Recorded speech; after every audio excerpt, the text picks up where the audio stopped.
మనకి స్తోత్రాలు చెల్లించుదాం. హల్లెలూయా, హల్లెలూయా. కూడా వచ్చిన మీ అందరికీ కూడా ప్రభువైన యేసుక్రీస్తు నామములో అందరికీ కూడా ప్రత్యేక వందనాలు తెలియజేస్తున్నాను. దేవుడు మనందరిని కూడా దీవించి ఆశీర్వదించును గాక. ఆమేన్. దేవునికి స్తోత్రాలు చెల్లించుదాం. హల్లెలూయా. అందరూ కూడా సంతోషంగా దేవునికి స్తోత్రాలు చెల్లించండి. హల్లెలూయా, హల్లెలూయా. ఇంకా ఎన్ని దినాలు ఉన్నాయండి మన మధ్యలో? ఈ యొక్క ఆత్మీయ ఎదుగుదల కోరికలు ఇంకా ఎన్ని దినాలు ఉన్నాయి? ఈ వేళ అయిపోతే 11 రోజులు, అంతేనా? మరి మనం ఏమి నేర్చుకుంటున్నాం అనేటువంటిది, ఎంతగా దేవునికి దగ్గరయ్యామనేటువంటిది మనల్ని మనమే పరీక్షలు చేసుకుందాం. దేవునికి దగ్గర అవుదాం, దేవునితో సహవాసాన్ని కలిగి ఉందాం. దేవునికి స్తోత్రాలు చెల్లించుదాం. హల్లెలూయా. చక్కటి పాటలు పాడారు. మరి ఈ సమయంలో దేవుని యొక్క వాక్య భాగాన్ని మనం విందాం. ఏ దినమున నా యొక్క వాక్యాంశం ఏంటంటే, వెలుగుగా క్రైస్తవుడు ఉండాలి. ఎలా ఉండాలండి? వెలుగుగా క్రైస్తవుడు ఉండాలి. ఇన్ని దినాలు దేవుని యొక్క వాక్యాన్ని విని దేవుని యొక్క బలాన్ని పొందుకున్నటువంటి మనము ఈ చివరి దినాల్లో ఇంకా 11 దినాలు ఉన్నాయి. మనం ఈ వాక్యాన్ని విన్నాము, నేర్చుకున్నాం. వాక్యానుసారంగా మనం జీవించిన మనం ఎలా ఉండాలని అంటే, వెలుగుగా క్రైస్తవుడు వెలుగుగా ఉండాలి. దేవునికి స్తోత్రం. హల్లెలూయా. వెలుగుగా క్రైస్తవుడు ఉంటే ఏమవుతుంది? వెలుగు సహజంగా ఏం చేస్తుందండి? దారి చూపిస్తుంది. అంటే వెలుగుగా క్రైస్తవుడు కనుక ఉంటే అనేక మందికి దారి చూపించేవాడుగా ఉండాలి. ప్రభు అయినటువంటి యేసుక్రీస్తు వారు ఈ లోకంలో ఉన్నప్పుడు ఆయన శిష్యులకు, పరిసయ్యులకు, యూదులకు, అనేక మంది జనాంగం యేసయ్య దగ్గరికి వచ్చినప్పుడు ఆయన ఒక మాట తెలియజేస్తున్నాడు. యోహాను సువార్త 8వ అధ్యాయము 12వ వచనంలో ఆయన ఒక చక్కటి మాటను తెలియజేస్తున్నాడు. చూడండి. మరలా యేసు, నేను లోకమునకు వెలుగును, నన్ను వెంబడించువాడు చీకటిలో నడవక జీవపు వెలుగు కలిగినని వారితో చెప్పాను. ఈ మాట అనేక సార్లు ప్రభు తెలియచేశాడు. అందుచేత ఇక్కడ ఈయన అంటున్నాడు, మరలా యేసు, నేను లోకమునకు వెలుగుని. ఆయన ఎప్పుడైతే ఈ లోకములో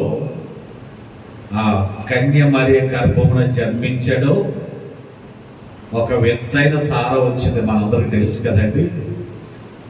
అది ప్రతి తార కంటే, ప్రతి నక్షత్రానికంటే వెలుగు ప్రకాశమానంగా ఉంది. అది పగలు పోయి రాత్రి వచ్చిందానంటే లేదు. పగలు అలాగే ఉంది, రాత్రి అలాగే ఉంది. ఆ వెలుగు ఎక్కడి వరకు తీసుకుని వెళ్ళిందనంటే, యేసయ్య ఎక్కడైతే పుట్టాడో అక్కడికి వెళ్ళింది నాన్నల్ని. మనం ఆలోచన చేసినట్లయితే ప్రభు అయినటువంటి యేసయ్య అంటున్నాడు, నేను ఈ లోకానికి వెలుగుని. నేను అంతేకాకుండా నన్ను వెంబడించేవాడు చీకటిలో నడవడు కానీ జీవపు వెలుగు కలిగి ఉండనని వానితో చెప్పాను. యేసయ్య వెలుగైతే చీకటి ఎవరు? అందరికీ తెలుసు. మరి అపవాది అనేటువంటిది. ఈ యొక్క వెలుగు సహజంగా మనకి ఏం చేస్తూ ఉంటుందని అంటే, వెలుగు భయాన్ని పోగొడుతుంది, కంగారుని పోగొడుతుంది. ఈ యొక్క వెలుగు మనకి జీవితంలో ఏ విధంగా ఉంటుందని అంటే, ఆనందాన్ని ఇస్తుంది, సంతోషాన్ని ఇస్తుంది, ధైర్యాన్ని ఇస్తుంది. ప్రభు అయిన యేసుక్రీస్తు వారు అంటున్నారు, నేనే వెలుగుని, నన్ను వెంబడించండి. ఎవరైతే నన్ను వెంబడిస్తారో వాళ్ళందరికీ కూడా నాలో ఉన్నటువంటి వెలుగుని వారికి ఇస్తాను. అయితే నన్ను ఎవరైతే వెంబడిస్తారో వారందరూ కూడా జీవపు వెలుగు కలిగి ఉంటారు. దేవునికి స్తోత్రాలు చెల్లించుదాం. హల్లెలూయా. మనం ఆలోచన చేస్తే యేసు ప్రభువు నమ్ముకోక ముందు ఒకనొకప్పుడు మనం ఎలా ఉన్నామనంటే వెలుగు లేనటువంటి వారిగా. చూడండి, కొవ్వొత్తు ఉంది, అందరూ తెలిసిన కొవ్వొత్తు, షాప్లో నుంచి తీసుకొచ్చాం కొవ్వొత్తు. అది కరెక్టు కొవ్వొత్తు నా చేతిలో ఉంది కదా అని లైట్లన్నీ ఆఫ్ చేసేస్తే వెలుతురు వస్తుందండి. అది మనం దాన్ని ఏం చేయాలి? దాన్ని వెలిగించేప్పుడు లైట్లు ఆఫ్ చేయాలి, అప్పుడు ఆ వెలుతురు కనిపిస్తుంది. అందుచేతనే మనమంతటా మనము వెలిగించబడలేము. మనల్ని వెలిగించేవాడు ఎవరు అని అంటే యేసుక్రీస్తు వారి. దేవునికి స్తోత్రాలు చెల్లించడం. హల్లెలూయా. మనల్ని ఎప్పుడు వెలిగించాడు ఆయన మనల్ని ఎప్పుడు వెలిగించాడు అని అంటే మనం ఎప్పుడైతే మనసు మార్చుకుని మారు మనసు పొంది యేసయ్యా నీవు నాకు కావాలి, నీ బిడ్డగా నేను ఉంటాను, బ్రతికినంత కాలము నీ కొరకు నేను జీవిస్తాను అని ఎప్పుడైతే నువ్వు బాప్తిసం తీసుకున్నావో అప్పుడే ప్రభు మనల్ని వెలిగించాడు. ఆయన యొక్క వెలుగు చేత ఆయన మనల్ని నింపినటువంటి ఆయన ఏం చేస్తున్నాడు అని అంటే మనలను వెలిగించి ఈ వెలుతుడిని అనేక ప్రాంతాలకు పంపిస్తున్నాడు. ఆయన ఎక్కడికి పంపిస్తున్నాడు తెలుసా? నీ కుటుంబంలో ఎవరైతే రక్షించబడలేదో అక్కడ పంపిస్తున్నాడు. ఈ వెలుతురు అక్కడ చూపించు అని. ఈ వెలుతురు అక్కడ చూపిస్తే నేను కార్యం చేస్తానని. వెలిగించబడినటువంటి నీవు అనుకుంటున్నావు. నేను అక్కడికి వెళ్ళి కనుక నేను యేసయ్యని గురించి కనుక చెప్తే నాతో ఎవరు మాట్లాడరు. నా బంధువులకి యేసయ్య అంటే ఇష్టం ఉండదు. నా బంధువులకి, నా రక్త సంబంధులకి నన్ను వెలివేసేస్తారు, నా ఇంటికి కూడా రాలని నువ్వేం చేస్తున్నావు అంటే చెప్పకుండా వచ్చేస్తున్నావు. అంటే ఈ యొక్క వెలుగును కూర్చున్నటువంటి మాటలు నువ్వు అక్కడ చెప్పటం లేదు. ఎందుకు చెప్పటం లేదు? ఎందుకు చెప్పటం లేదనంటే ఒక విధమైనటువంటి భయము ఎప్పుడు పోవాలి నీలోనంటే నీవు ఎప్పుడైతే దేవుణ్ణి నీ రక్షకునిగా అంగీకరించావో అప్పుడే లోకానికి భయపడటం మానేయాలి. దేవునికి స్తోత్రం. నువ్వు భయపడవలసినటువంటిది దేవునికి భయపడాలి. బాప్తిసం తీసుకున్నటువంటి తర్వాత దేవుని మాటలు చెప్పడానికి, దేవుని స్తుతించడానికి, ఆరాధించడానికి నువ్వు భయపడే వ్యక్తిగా ఉండకూడదు. ఎందుకనంటే నిన్ను వెలిగించాడు ఆయన. ఆ యొక్క వెలుగు అనేక మందికి నువ్వు చూపిస్తావని.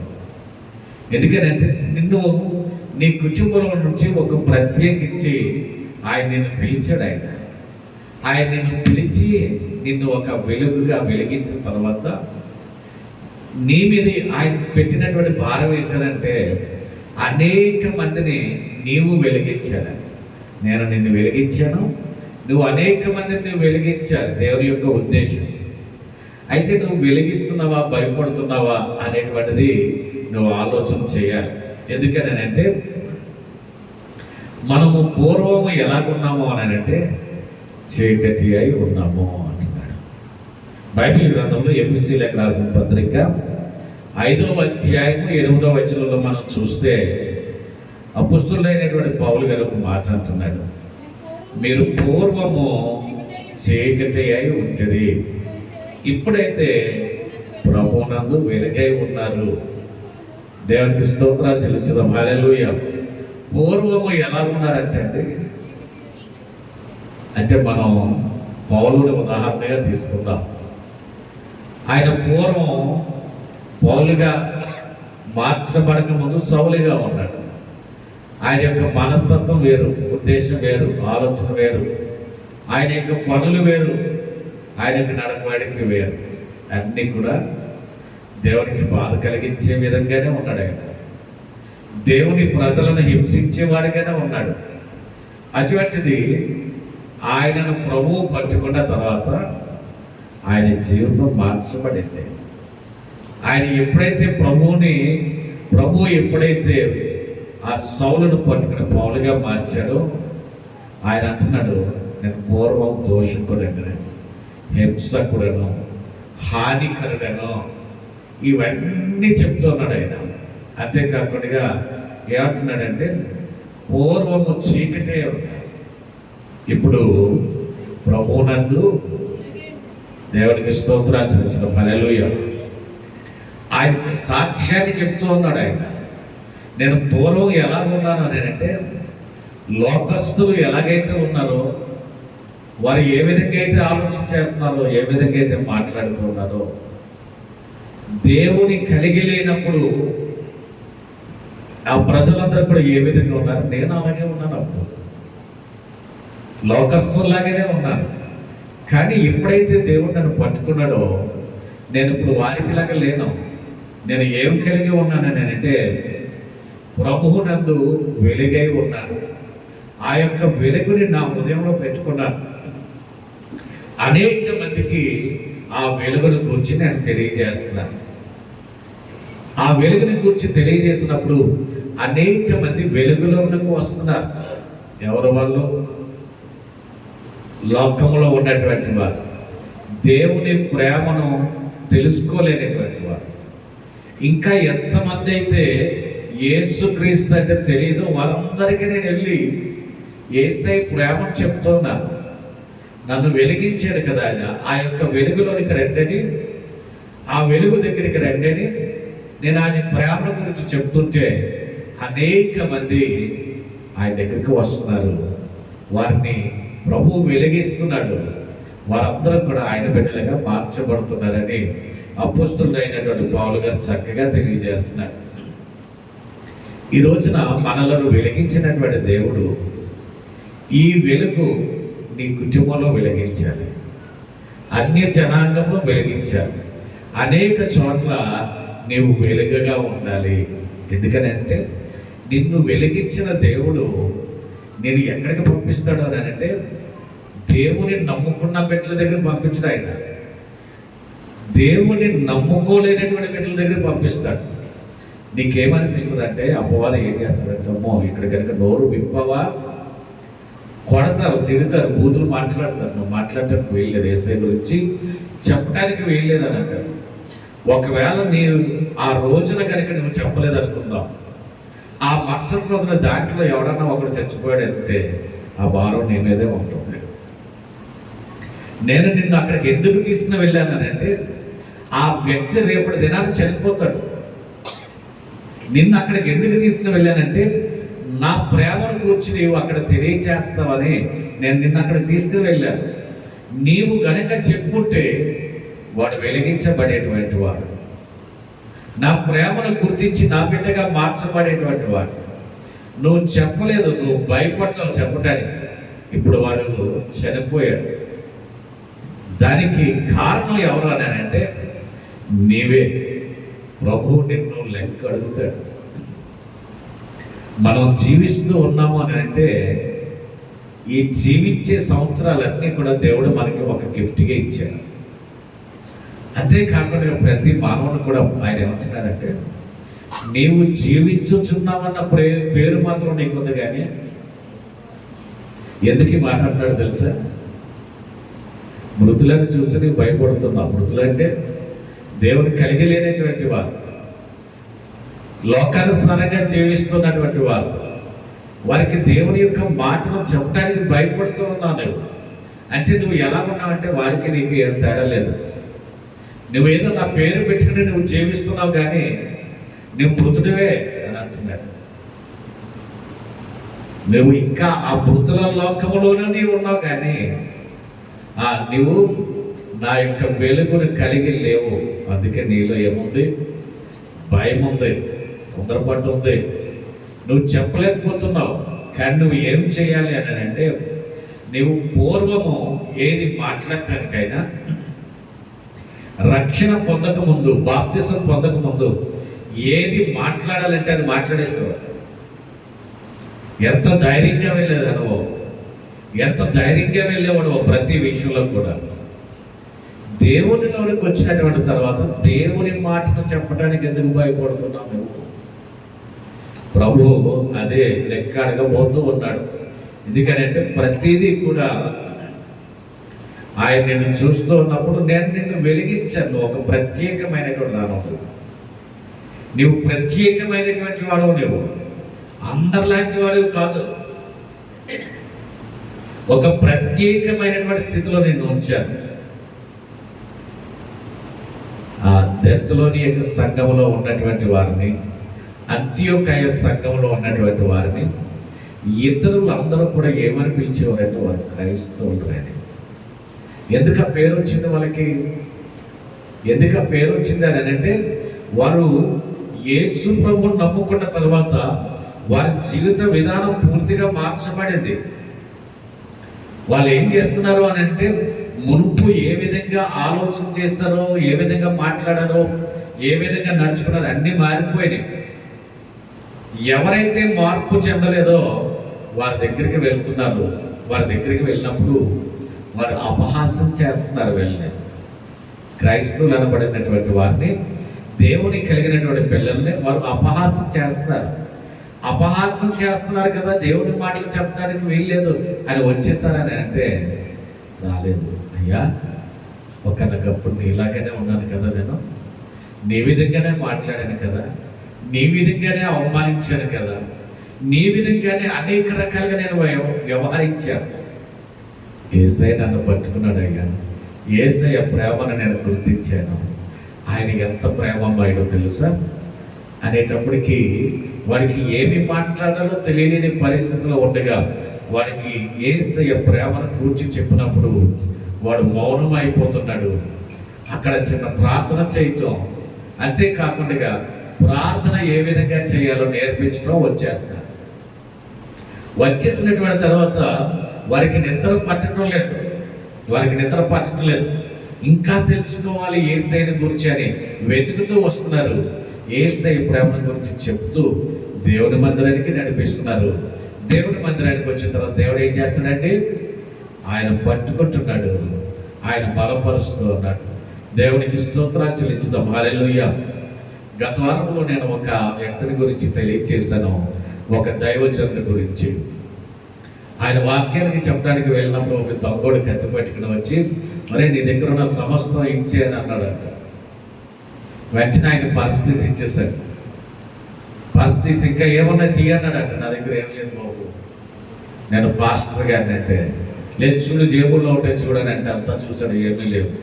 వాడు వెళ్ళిపోతుంటే మరలా వెనక్కి పిలిచాడంట. ఎందుకు బాబు, ఇంకొకటి ఉంది నా దగ్గర, నీకు ఇస్తాను రా. దేవుడి సేవకుడు భయం లేదు. ఇంకోటి నా దగ్గర ఉంది, అది నీకు చాలా అవసరమైంది, ఇస్తాను రా. వీడేదో చాలా మంచోళ్ళలాగా ఉన్నాడు అనుకుని మరలా తిరిగి వస్తే యేసయ్య ప్రేమ గురించి చెప్పాడంట. యేసయ్య నిన్ను ప్రేమిస్తున్నాడు బాబు, నీవు కనుక ఆయనను ప్రేమిస్తే అనేక మందికి నీవు ఇచ్చేవాడిగా ఆయన చేస్తాడు, ఆయన్ను ప్రేమించని చెప్పేసి వెళ్ళిపోతే ఆ రాత్రి నిద్ర పట్టలేదంట ఆయనకి. అలాగే ఎన్నో రాత్రులు ఆ దొంగోడికి నిద్ర పట్టలేదంట. ఎందుకనంటే, నేను చాకు పట్టుకుని గెలుస్తున్నాను, ఎక్కడికి వెళ్ళాను, కానీ ఈ పాస్టర్ గారు ఏంటి ఇలా చెప్పాడు, అనేక మందికి ఇచ్చేవాడిగా నన్ను చేస్తాడంట, తీసుకునేవాడిగా కాదు. అసలు ఏమిటి తెలుసుకోవాలి అనుకున్నాడు. కొన్ని రాత్రులు నిద్ర పట్టలేదు ఆయనకి. తరువాత ఆ దేశంలో ఉన్నటువంటి పాస్టర్ గారి దగ్గరికి వెళ్ళి, అయ్యా ఒక ఆయన ఇలా చెప్పాడు, అసలు ఏమిటి, యేసయ్య ప్రేమ గురించి తెలియచేయండి అని అన్నప్పుడు, యేసయ్య ప్రేమ గురించి తెలియజేసినప్పుడు ఆయన బాప్తిసం పొంది యేసయ్య బిడ్డగా మార్చబడ్డాడంట. దేవునికి స్తోత్రాలు చెల్లించడం. హల్లెలూయా. భయపడి చేతులు పట్టుకుని వెనక్కి వచ్చేస్తుంటే ఆ వ్యక్తి రక్షించబడినండి, రక్షించబడడు. మనం ఈ రోజున చేసేటువంటి పని ఏమిటంటే, ఒక పిరికితనం. బైబిల్ గ్రంథంలో, ప్రకటన గ్రంథంలో ఉంది, పిరికివారు దేవుని రాజ్యానికి వారసు కాదంటున్నాడు, పరలోక పట్టణానికి రాలేరంటున్నారు పిరికివారు. మనం ఆలోచన చేసినట్లయితే దేవుని మాట చెప్పడానికి ధైర్యంగానే చెప్పాలి. దేవునికి స్తోత్రాలు చెల్లించుదాం. హల్లెలూయా. ఆయన ఒక పెద్ద భక్తుడైపోయాడండి. ఆ ప్రాంతంలోనే ఒక గొప్ప దైవజనుడు అయిపోయాడంట. ఎవరు? ఆ దొంగడు, యేసు ప్రభు మాట్లాడినటువంటి దొంగడు. కొన్ని సంవత్సరాలకి ఆ దొంగోడికి ఎవరైతే యేసయ్య గురించిన మాటలు చెప్పారో ఆయన ఒక మీటింగ్లో కలిశాడు. ఆయన వెంటనే వారందరూ పట్టుకున్నారు, ఏది ద్వారా కానీ చెప్పిన మాటను బట్టే నేను రక్షించబడి దేవుడు సేవ చేస్తున్నాను, అనేక మందికి ఆ వెలుగును గురించి తెలియచేస్తున్నాను, అనేక మంది వెలుగై ఉన్నటువంటి రక్షకుడి దగ్గరికి వస్తున్నారని చెప్పినప్పుడు ఆయనకి ఎంత గర్వంగా ఉంటుందండి. దేవునికి స్తోత్రాలు చెల్లించుదాం. హల్లెలూయా. ఈ రోజున నీవు కూడా ఆలోచన చేసినట్లయితే నువ్వు యేసుని గురించి చెప్పాలి. ఎందుకు చెప్పాలి? నేనే ఎందుకు చెప్పాలండి, అది పాస్టర్ గారి పని కదా అని నువ్వు అనుకుంటున్నావు. కానీ ఇలాగ అనుకుంటున్నా నీ జీవితం అంతా వృధా చేసేస్తావు. అది దైవజనులు చెప్పాలి కానీ నేను కాదు అని అనుకుని నీ దేవుడు నీకు ఇచ్చినటువంటి ఆయుష్నంతనే కూడా ఇలాగే నువ్వు నీ పనుల విషయంలో తిరిగేస్తూ ఎవరిని రక్షించకుండా ఒకవేళ ఉన్నావేమో. ప్రతి ఒక్కరికి బాప్తిసం పొందిన ప్రతి ఒక్కరికి ప్రభు అయినటువంటి యేసుక్రీస్తు వారు చెప్పేటువంటిది ఏంటంటే, నువ్వు మారు మనసు పొందావు, బాప్తిసం పొందావు, సంస్కార విధిలో పాల్గొంటున్నావు, అయితే నీ భారాలన్నీ నేను మోస్తున్నాను కదా, నేను నీ మీద ఒక భారం పెడుతున్నాను. ఆ భారం ఏమిటనంటే, నువ్వు బ్రతుకున్నంత వరకు కూడా నా మరణాన్ని గురించి అనేక మందికి చెప్పాలి. ఈ యొక్క వెలుగు అనేక మంది కలిగి ఉండాలి. యేసయ్య చెప్తున్నాడు, ఆ భారాన్ని మన మీద పెట్టాడు. అంటే అనేక మందికి యేసుని గురించి తెలియచేయాలి. వెలుగంటే ఎవరండి? యేసయ్యే. నేను ఈ లోకానికి వెలుగునన్నాడు. ఆ వెలుగేవి ఉన్నటువంటి యేసయ్యని గురించి అనేక మందికి తెలియచేయాలి, అనేక మందిని దేవుడిలోనికి తీసుకురావాలి. దేవునికి స్తోత్రాలు చెల్లించుదాం. హల్లెలూయా. అంతేకాకుండా లూకా సువార్తలో 8వ అధ్యాయం 16వ వచనంలో ఒక మాట వ్రాయబడి ఉంది. ఎవడును, లూకా సువార్త 8వ అధ్యాయం 16వ వచనం, ఎవడును దీపం ముట్టించి పాత్రతో కప్పివేయడు, మంచం కింద పెట్టడు, కానీ లోపలికి వచ్చి వారికి వెలుగు అగపడవలనని దీపస్తంభం మీద దానిని పెట్టును. చూడండి, ప్రభు అయినటువంటి యేసుక్రీస్తు వారి లోకంలోనిగా చెప్తూ ఉన్నటువంటి మాట. దీపం వెలిగించి ఎక్కడ పెట్టాలంటండి? దీపస్తంభం మీద పెట్టాలంట. అది 10 మందికి కాంతినిస్తుంది. ఆ కాంతిలో వారు సంతోషంగా ఉంటారు, ఆనందంగా ఉంటారు. అందుచేత ఇక్కడ 3 మాటలు తెలియచేస్తున్నాడు. ఈ యొక్క ఉపమానం ఎందుకు చెప్తున్నాడు ప్రభు అయినటువంటి యేసయ్య అని ఆలోచన చేస్తే, దీపం ముట్టించి పాత్రతో కప్పివేయడు అని అంటున్నాడు. పాత్ర అంటే ఏంటండి? చెప్పాలి. కంచం అంటే తిండి. మనం ఆలోచన చేసినట్లయితే నీవు వెలిగించబడినటువంటి నీవు తిండికి బాధ్యత అయిపోయి నీ తిండి కొరకే నువ్వు జీవించకూడదునేమో. చాలా మంది ఏం చేస్తున్నారు అని అంటే, ప్రభువు నిన్ను వెలిగించినప్పుడు ఆ వెలుగుని అనేక మందికి మార్గాన్ని చూపించేదిగా ఉండాలి, అనేక మందిని వెలుతురులోనికి నడిపించేదిగా ఉండాలి. కానీ ఈ యొక్క వెలుగు ఎక్కడ ఆగిపోతుందని అంటే, తిండి విషయంలో ఆగిపోతుంది. అది ఈ పాత్రతో కప్పేస్తుంది. కొంతమంది తినటం కొరకు బ్రతకాలి అనుకుంటారు, బ్రతకటం కొరకు తినాలి అనుకోరు. కొంతమంది తిండి కొరకు పరిగెట్టే వాళ్ళు ఉంటారు. ఎక్కడ తిండి పెడుతున్నారో పరిగెడతారు. ఒక ఆయన ఉన్నాడు, మీరు చూసారో లేదో కానీ, నేను యూట్యూబ్లోనూ గట్టి వస్తూ ఉంటారు, టీవీలో గట్ట. ఆ తిండి అంటే 2 చేతులతోటి పెట్టేసుకుంటాడండి. నోరు చూడటానికి ఎంతే ఉంటుంది, 2 చేతులు ఎంత మొదలు పెట్టుకుని ఇలా పెట్టుకుంటుంటే నోరేనది అనుకుంటాం అనమాట. అది చూడండి, ఈవేళ ఇండియాలో కనపడితే రేపు మొదట ఇంకో బంగ్లాదేశ్లోనే ఎక్కడికి వెళ్ళిపోతాడు, మళ్ళీ ఇంకో ప్రాంతానికి వెళ్ళిపోతాడు. తిండి కొరకే వాడు జీవిస్తున్నాడు. అంతేకాకుండా పిల్లలు తయారయ్యారు. పిల్లలు చిన్న చిన్న పిల్లలు మొన్నాడు ఎవడే అన్ని ఎంత ముద్ద తీసుకున్నాడండి, దాంట్లో 2 కోడిగుడ్లు పెట్టుకున్నాడు. మనం ఒక కోడిగుడ్డు కూడా కోడిగుడ్డు ఒకేసారి తినలేము. ఒక్క కోడిగుడ్ని 4 సార్లు 5 సార్లు తింటాం మనం, అవునండి. వాడు ఎంత అన్నముందో తీసుకుని దాని మీద ఒక కోడిగుడ్డు పెట్టుకుని అది సరిపోలేదని మన ఇంకో కోడి ఇలా పెట్టుకుంటున్నాడు వాడు తిండి కొరకు. ఈ తిండి దేవుణ్ణి నీకు దూరం చేసేస్తుంది. సరే పోనీ వాడు ఏదో తింటాడనంటే, కొంతమంది ఆడపిల్లలు తయారయ్యారు చిన్న వయసే వాళ్ళు, వాడికంటే ఘోరంగా తింటున్నారండి. ఎక్కడికి చైనా వెళ్ళిపోతున్నారు, థాయిలాండ్ వెళ్ళిపోతున్నారు, ఇంకో దేశం. భయంకరంగా తిండి తిండి తిండి తిండి. దేవుని పిల్లలమైనటువంటి మనము, మారు మనసు పొందినటువంటి మనము, దేవుని కలిగి ఉన్నటువంటి మనము బ్రతుకుట కొరకు తినాలి కానీ తినట కొరకు బ్రతకూడదు. మనం ఏమండి, మనం ఆలోచన చేస్తే బ్రతకటం కొరకు తినాలి. మనం దేవునికి స్తోత్రాలు చెల్లిస్తాం. హల్లెలూయా. నీలో ఉన్నటువంటి వెలుగు అంతా కూడా ఏం చేస్తున్నావు అని అంటే, ఈ యొక్క పాత్ర ఆ వెలుగు బయటికి రానివ్వకుండా మూసేస్తున్నాం. ఏమవుతుంది? దీపం వెలిగించి దాని మీద పాత్ర పెట్టాం అనుకుందాం, ఏమవుతుంది? కొంతసేపు వెలుగుతుంది, గప్పు అంటుంది, ఆరిపోద్ది.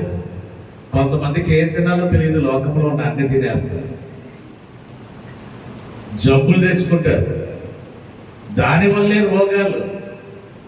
ఆ రోగాలు వచ్చినప్పుడు ఏమవుతుంది అని అంటే, ఈ యొక్క దీపం ఆగిపోతుంది. ఈ తిండి అనేటువంటిది, తిండి విషయంలో ఎలా ఉండాలి అని అంటే, మొదట దేవుడు, తర్వాత తిండి. దేవునికి స్తోత్రాలు చెల్లిస్తాం. హల్లెలూయా. రెండోది అక్కడ అంటున్నాడు, ఏమంటున్నాడంటే, ఎవడనో దీపం ముట్టించి పాత్రతో కప్పివేయడం, మంచం కింద పెట్టడం. చాలా మంది ఈ రోజున మంచం కింద పెడుతున్నారు. మంచం కింద పెడితే వెళ్తారు, ఎవరికైనా తగిలిందండి అది. అంటే ఇది ఏమిటి అంటే, మంచం దేనికి సాదృశ్యం అంటే నిద్రకి. ఒకటి తిండి, 2 నిద్ర. ఈ రెండింటి వల్ల దేవుడు నీలో ఉంచినటువంటి వెలుగు అనేక మందికి ప్రకాశమానంగా కనిపించకుండా అయిపోతుంది. అందుకే ప్రభు బాధపడుతున్నాడు, ఎవడను దీపం ముట్టించి పాత్రతో కప్పివేయడం, మంచం కింద పెట్టడు, కానీ లోపలికి వచ్చేటువంటి వారికి వెలుగు అగపడవల్లని దీపస్తంభం మీదనే పెట్టాడు. ఈ రోజున మనం ఆలోచన చేస్తే, దేవుని బిడ్డలుగా ఉన్నటువంటి మనల్ని అపవాది ఏ విధంగా శోధిస్తుంది అని అంటే, నువ్వు బ్రతికినంత కాలం తిండి కొరకు నువ్వు బ్రతకాలి, నువ్వు బ్రతికినంత కాలం నువ్వు సుఖం అనుభవించాలి, మంచాన్ని విడిచిపెట్టకూడదు. నువ్వు ఎలా ఉండాలి అని అంటే, ఒకటి తిండి, 2 నిద్ర. అదే చూపిస్తుంది. చాలామంది సోమరులు అయిపోతున్నారు, చాలామంది తిండికి బానిసలు అయిపోతున్నారు. ఈ 2 ఏం చేస్తున్నాయనంటే, నీకు బద్ధకాన్ని కలిగిస్తుంది, నిన్ను ఎక్కడికి వెళ్ళనివ్వకుండా చేసేస్తుంది. మందిరానికి వెళ్ళనివ్వదు. ఒకవేళ ఏదో మందిరానికి వచ్చావు అనుకుందాం, మందిరంలో నిలబడినవుదాం, పాటలు పాడినవుదాం, చప్పలు పట్టినవుదాం, దేవుని నామాన్ని మహిమపరచడం పడినవుదాం. అది ఎందుకు అని అంటే, ఈ తిండి వల్ల భారం అయిపోతుంది, మగత. దీనివల్ల నీకు వచ్చేటువంటిది ఏంటంటే బద్ధకం వస్తుంది, ప్రభువుని స్తుతించలేని పరిస్థితి. గమనించండి, దేవుని పిల్లలు ఎక్కడ ఉన్నప్పటికైనా సరే దేవుని స్తుతించనివ్వకుండా అపవాది చేస్తూ ఉంటుంది. దేవుని మందిరానికి వెళ్దాం అనేటప్పటికీ ఎప్పుడు లేనటువంటి వాడు పెద్ద చేప తీసుకొచ్చి అక్కడ నిలబడతాడు. ఏమంటే ఇది కొట్టే 200 అంటే మీకు 100 రూపాయలకి ఇచ్చేస్తానండి అంటాడు. ఆ రోజునే అనుకునే విధంగా దేవుని మందిరానికి ముందుగా వద్దామని అనుకుని వస్తాం. ఇక చూడగానే అది పట్టుకుని ఇంటికి వెళ్తాం, మరలు వచ్చిన తర్వాత వండుకుందాం అనుకుంటాం. ఈ లోపు ఏమైనా వాసన వస్తుందా, నీ వస్త్రాలు నువ్వు చూసుకుంటావు, నీచు వాసన. పోన్లే ఇప్పుడు కాకపోతే సాయంత్రం వెళ్తాం, ఆగిపోతున్నావు. ఏం ఆఫ్ చేసేస్తుంది నిన్ను? అపవాది దేవుని మందిరానికి వెళ్ళినప్పుడుగా అది ఆపు చేసేస్తుంది. చాలా నిన్ను ఎన్ని రకాలుగా వేధిస్తుంది అని అంటే, స్తుతించకుండా ఆరాధించకుండా దేవుని పనిని ఏది చేయనివ్వకుండా అది ఆపు చేసేస్తూ ఉంది. మనం ఆలోచన చేసినట్లయితే మనం అట్టి రీతిగా తిండి విషయంలో, నిద్ర విషయంలో పడిపోవడానికి వీల్లేదు. ఆ సమయాన్ని నీవు అనేక మంది కొరకు నువ్వు వెళ్ళినట్లయితే అనేక మంది యేసు దగ్గరికి రావటానికి వీలు కలుగుతుంది. దేవునికి స్తోత్రాలు చెల్లించుదాం. హల్లెలూయా. అందుచేత స్త్రీల కూటాలకు వెళ్ళండి అని అంటే, చాలామంది ఏం చేస్తున్నారంటే ఆ సమయంలో బద్దకించి పడుకుంటాం. అంటే నీ ప్రక్కన ఒకడు ఉన్నాడు. ఎవడనంటే నువ్వు అలా పడుకుంటున్నావు అంటే అపవాది అనేటువంటి నీ పక్కనే ఉన్నాడు. పడుకో, ఏం పర్లేదు. నీకు కాలు నొప్పి అని పాస్టర్ గారికి తెలియదనో చెప్తుగానిలే, నీకు తలపోటు అని పాస్టర్ గారికి తెలియదు, నువ్వు తర్వాత చెప్తుగానిలే, ఫోన్ చేసి చెప్తుగానిలే, నువ్వు పడుకో. అపవాది నీకు ప్రక్కన పడుకోబెట్టి చెవు కడుతున్నాడు. ఎందుకో తెలుసా? దేవుని మందిరానికి వెళ్ళనివ్వకుండా ఈ యొక్క స్త్రీల కూటానికి, ఈ యొక్క స్తుతి కూటానికి వెళ్ళనివ్వకుండా నిన్ను ఎందుకు ఆఫ్ చేస్తున్నాడు అని అంటే, అపవాది నీవు అక్కడికి వెళ్ళటం వలన దేవుని యొక్క ఆశీర్వాదాన్ని పొందుకుంటావు. అది ముందుగానే గమనించినటువంటి అపవాది ఏం చేస్తున్నాడంటే నిన్ను వెళ్ళనివ్వకుండా వాడు ఆఫ్ చేసేస్తున్నాడు. గమనించినట్లయితే లూకా సువార్త 1:35 వచనంలో అక్కడ ఒక చక్కటి మాట చెప్తున్నాడు ప్రభు అయిన దేవుడు. కాబట్టి నీలో నుండి వెలుగు చీకటి అయి ఉండకుండా చూచుకోనండి అంటున్నాడు. ఏమంటాడండి? నీలో ఉండేటువంటి వెలుగు చీకటి కాకుండా ఆయన ఆత్మ చేతనే నింపాడు. ఆయన యొక్క వెలుగు చేత ఆయన్ని నింపాడు. చూడండి, ఈ యొక్క వెలుగు చీకటి అయిపోకూడదు, అలా చూసుకోండి అని అంటున్నాడు. ఎందుకు అని అంటే, ప్రతి మానవునికి కూడా దేవుడు ఒక టైం ఇచ్చాడు. అది 70 సంవత్సరాలు కావచ్చు, 80 సంవత్సరాలు కావచ్చు. అంటే మన గ్యారెంటీ దేవుని దగ్గర ఉంది. ఎంతకాలం బ్రతుకుతామో దేవుని దగ్గర ఉంది. కానీ కొంతమంది ఏమవుతున్నారని అంటే ఆయన ఇచ్చిన సమయానికంటే ముందే చనిపోతున్నారు. యాక్సిడెంట్ల ద్వారాగానో, అనారోగ్యం వల్లనో రకరకాలుగా చనిపోతూ ఉన్నారు. ఎందుకు అని అంటే ఈ యొక్క వెలిగించబడినటువంటి తర్వాత నీవు ఒక వెలుగుగా ఉండి అనేక మందికి ఆ వెలుగుని చూపించకుండా పాత్రతో మూసివేయబడిన విధంగా నువ్వు ఎలా ఉంటున్నావు అని అంటే, దేవునికి ఇష్టం కానిటువంటివి అనేకమైనటువంటి నీవు చేయటం వల్ల నీ శరీరం బలహీనమైపోతుంది, రోగం చేత నింపబడుతుంది. ఏదైతే దేవునికి ఇష్టం కాదో అటువంటి అన్నీ కూడా ఒకవేళ మత్తు పానీయాలే కావచ్చు, సిగరెట్లే కావచ్చు. ఇది చిన్నదే కదా అనుకుంటున్నాం. చిన్నదైనది పాపమే. నీ దేహాన్ని ప్రభువు ఏ రకంగా చూడాలనుకుంటున్నాడంటే ఆయన ఆలయముగా చూడాలనుకుంటున్నాడు. కానీ నీవేమనుకుంటున్నావంటే ఎవరు చూడలేదులే, ఇది పర్వాలేదు అనుకుని ఒక సిగరెట్, ఒక బందో, లేకపోతే సారా, లేకపోతే ఏదో నీ శరీరాన్ని పాడు చేసేది ఏ పాపమో ఆ పాపము నిన్ను ఏం చేస్తుందంటే నేను కృంగదీసేస్తుంది. నీ శరీరంలో కొన్ని మార్పులు తీసుకొచ్చేస్తుంది. దేవుడిచ్చినటువంటి ఆయుష్ వేరు, కానీ నీవు చేసుకుంటున్నటువంటి ఏ పనులను బట్టి నీ ఆయుష్ తగ్గిపోతుంది. ఆయన ఇచ్చినంత వరకు కూడా నీవు ఉండక ముందుగానే చనిపోయినటువంటి బిడ్డలు ఎంతోమంది ఉన్నారు. అందుచేతనే ఇక్కడ అంటున్నాడు, నీలో ఉండేటువంటి వెలుగు చీకటి అయి ఉండకుండా నేను చూసుకో. చీకటి ఎప్పుడైపోతే పాపానికి బానిస అయిపోతున్నాను. పాపం ఎందుకు వస్తుంది? ఏదో అవిశ్వాసగా ఉన్నప్పుడు అపవాది అనేటువంటి వాడు నిన్ను లోపరుచుకుంటాడు. నీలో ఒక్క చిన్న అవిశ్వాసం అనేటువంటిది ఉన్నప్పుడు దాని నుండి నీలోనికి ఎంటర్ అవుతాడు, నీ బ్రతుకుని చీకటి చేసేస్తాడు. కావున ఈ లోకంలో జీవిస్తున్నటువంటి నీవు నీ చుట్టూరు అపవాది అనేటువంటి వాడు తిరుగుతూనే ఉంటాడు. నీ యొక్క ఆత్మీయ జీవితాన్ని పాడు చేయటానికి, నిన్ను దేవుని మార్గము నుండి తొలగించడానికి, నీ బ్రతుకుని పాడు చేయటానికి నీవు వెలిగించబడకుండగా నిన్ను ఆర్పివేయటానికి వాడు చూస్తాడు. ఎప్పుడు దేవుడి బిడ్డల చుట్టూనే తిరుగుతాడు. అందుచేతనే చీకటి కాకుండానే మనం ఉండాలి. దేవునికి స్తోత్రం, హల్లెలూయా. చీకటి కాకుండా ఉండాలి అని అంటే అపవాది మనకు కలగజేసిన ఆలోచన దేవుడికి ఇష్టం కానిది అయితే కనుక దాన్ని మనం విడిచిపెట్టేయడమే కాకుండా మనం ఎలా ఉండాలంటే దేవుడికి ఇష్టలుగా బ్రతకడానికి, ప్రార్థనలో, భక్తిలో, విశ్వాసంలో, వాక్యంలో ఎదిగేటువంటి వారిగా మనం ఉండాలి. అంతేకాకుండా భక్తుడైనటువంటి యోబు ఓ చక్కటి మాట అంటున్నాడు. 18వ అధ్యాయము 5వ వచనంలో ఆయన అంటున్నాడు, భక్తిహీనుల దీపము ఆరిపోతుంది అని అంటున్నాడు. భక్తిహీనులు చూడండి, భక్తిహీనుల దీపం ఆరిపోతుంది. ఎందుకు ఆరిపోతుంది?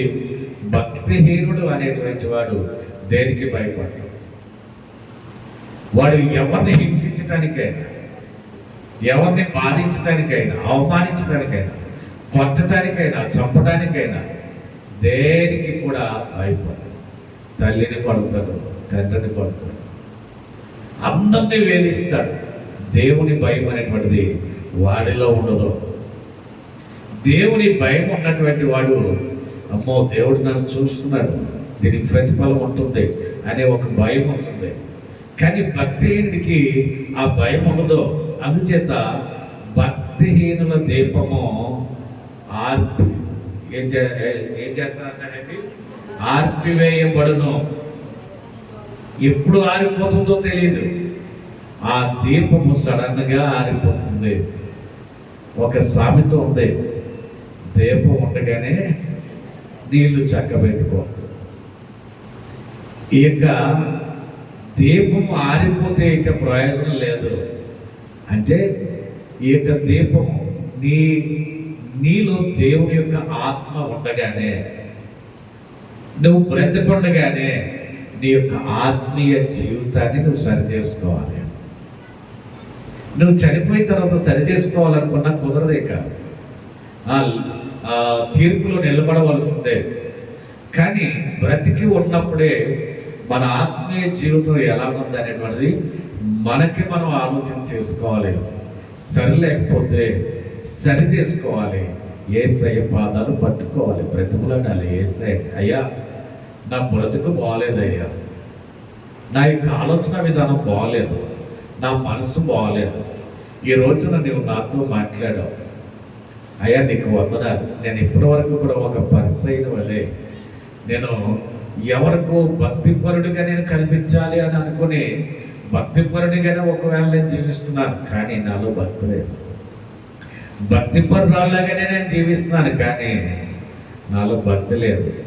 ఈ రోజున నువ్వు మాట్లాడావు, దీపము ఆరిపోక ముందే నీటిని నువ్వు సరి చేసుకోవాలని దైవ సేవకులు చెప్పారయ్యా. అయ్యా, ఈ రోజున నన్ను నువ్వు ఎప్పుడు పిలుస్తావో తెలియదు, కానీ ఈ రోజు నా బ్రతుకుని మార్చుకుంటాను. నా యొక్క జీవితాన్ని నేను మార్చుకుంటాను. నేను బాప్తిసం తీసుకున్నాను, కానీ నా బ్రతుకు సరిలేదయ్యా. నేను బాప్తిసం తీసుకున్నాను, కానీ నాలో మార్పు లేదయ్యా. నేను బాప్తిసం తీసుకున్నాను, కానీ నీ బిడ్డగా నేను జీవించలేకపోతూ ఉన్నానయ్యా. నేను బాప్తిసం తీసుకున్నాను, కానీ లోకస్తునికి నాకు ఏ తేడా లేదయ్యా. నేను మునిపు ఎలా ఉన్నాను, ఇప్పుడు అలాగే ఉన్నానయ్యా. నన్ను క్షమించిన ఆయన, నువ్వు నన్ను ఎప్పుడు పిలుస్తావో తెలియదు, కానీ నా జీవితాన్ని, నా హృదయాన్ని నేను మార్చుకుని నీకు ఇష్టమైనటువంటి రీతిలో నేను మార్పు చెందలాగిన ప్రభా నన్ను దర్శించండి, నాలోనికి రండి. నా పాత జీవితాన్ని నేను విడిచిపెట్టేస్తున్నాను. నీ యొక్క వెలుగు చేత నన్ను నింపండి అయ్యా. వెలుగై ఉన్న దేవా, నీవు నాలోనికి రా అయ్యా. నా బుద్ధి మార్చుకుంటున్నాను. ఈ రోజు నుంచి కూడా నీకు ఇష్టానుసారమైన జీవితాన్ని నేను జీవిస్తానయ్యా. ఒకవేళ నేను ఎప్పుడు నీ దగ్గరికి వస్తానో నేను తెలియదు. ఆ రోజున నీ రాజ్యంలో ఉండే అర్హత నాకు ఈయనైనా. ఎవరు ప్రార్థిస్తారండి? ఎవరు ప్రార్థించగలరు? ప్రార్థించినటువంటి వారు, ఒప్పుకున్నటువంటి వారు దేవుని రాజ్యానికి వారసులు అవుతారు. ఒక ఆయన ప్రార్థిస్తున్నాడు, అయ్యా నా జీవితంలో 80 సంవత్సరాలు వృధా చేసేసాను. ఇంకా ఎన్ని సంవత్సరాలు ఉంటావో తెలియదు, కానీ నీ మాట వింటాను, నువ్వు చెప్పిన పని చేస్తాను, నీకు ఇష్టడుగా జీవిస్తాను. ఒక రాజుగారి కొడుకుగా ఉండి పాపభోగాలు, సంతోషాలు ఇవన్నీ అనుభవించే కంటే నీ మాట వింటూ నీ సిలువను ఎదుర్కొని నీకు ఇష్టడిగా బ్రతకటమే. నిందలు వచ్చినా, అవమానాలు వచ్చినా, ఎన్ని వచ్చినా సరే నీ కొరకు నేను జీవించడం నాకు ఇష్టం నాయన. ఎందుకని అంటే నీ రాజ్యం వేరు, అపవాద రాజ్యం వేరు. నువ్వు నాకు కావాలి అన్నాడు ఎవరంటైనా. అదే రీతిగా మన జీవితాన్ని మనం పరిశీలన చేసుకుందాం. ఎంతకాలం ఉంటాం తెలియదయ్యా. ఈ రోజు నుంచి నీకు ఇష్టడిగా బ్రతకాలనుకుంటున్నాను, ఈ రోజు నుంచి నీకు ఇష్టాలుగా బ్రతకాలనుకుంటున్నాను. నా మనసును మార్చుకుంటున్నాను, నా బ్రతుకును మార్చుకుంటున్నాను. నా యొక్క కష్టాన్ని నీ చేతితో పట్టుకో, నీకు ఇష్టాలుగా నేను జీవిస్తాను. ప్రార్థన చేద్దాం.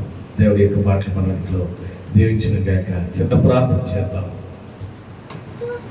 ప్రేమగల తండ్రి యేసయ్య, మీకు వందనాలు చెల్లిస్తున్నాం నాయన. ఇంతవరకు మాతో మాట్లాడిన దేవా మీకు వందనాలు అయా. నీవు మమ్మల్ని ఏనాడో నీవు వెలిగించావు నాయన, మీకు వందనాలు. నీ యొక్క వెలుగును మాలో ఉంచావు నాయన, నీ యొక్క ఆత్మను మాలో ఉంచావు నాయన. నువ్వు మాలోనికి వచ్చావు నాయన, మీకు వందనాలు. ప్రభా, మేము ఎట్టి రీతిగా వెనకాడిపోతున్నాం, ఎట్టి రీతిగా నీకు దూరస్తులు అయిపోతున్నాం అనేది ఈరోజు నువ్వు మాతో మీరు మాట్లాడారు, మీకు వందనాలు అయ్యా. ఈ రోజున ఎంతమంది అయితే నా బ్రతుకుని మార్చుకుంటానయ్యా అని ఎంతమంది అయితే అంటున్నారో వారందరి జీవితాలను పెరగాలి. అందరినీ నేను క్షమించున్నాయి, మమ్మల్ని మీరు బలపరచండి. నీకు ఇష్టలుగా జీవిస్తూ నీకు పిలిచినప్పుడు నీ రాజ్యవాసులుగా ఉండగలిగే ఆ గొప్ప భాగ్యాన్ని నాకు మాకు అందరికీ ప్రసాదించున్నాను. యేసు నామమున అడుగుచున్నాను పరమ తండ్రి, ఆమేన్.